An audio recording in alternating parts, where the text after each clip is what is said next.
ભારત વિકાસ પરિષદ ગુજરાત ઉપર પ્રાંત દ્વારા નારી શક્તિ સંમેલન 2024 થરાદ ખાતે યોજાયું હતું। આજના યુગમાં નારી આત્મવિશ્વાસ સાથે કદમ મિલાવી શકે અને વર્તમાન સમયને સમજી શકે તે માટે ભારત વિકાસ પરિષદ ગુજરાત ઉત્તર પ્રાંત દ્વારા મહિલાઓ માટે નારી સંમેલનનું આયોજન કરવામાં આવ્યું હતું।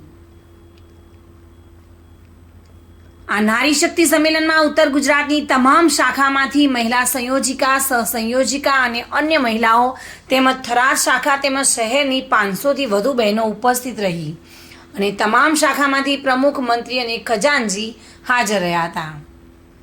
નારી શક્તિ સંમેલન 2024 ને સફળ બનાવવા ગુજરાત પર પ્રાંત મહિલા સંયોજિકા મમતાબેન ખમાર, સંયોજિકા સવિતાબેન પટેલ, મહિલા સંયોજિકા થરાદ કલાવતીબેન એમ રાઠોડ, મહિલા સંયોજિકા થરાદથી રોયલ ડી ગેહલોત, ભારત વિકાસ પરિષદ થરાદના પ્રમુખ કરસનભાઈ પટેલ તથા અન્ય મહાનુભાવો ઉપસ્થિત રહ્યા હતા અને ભારે જહેમત ઉઠાવીને આ કાર્યક્રમને સફળ બનાવ્યો હતો।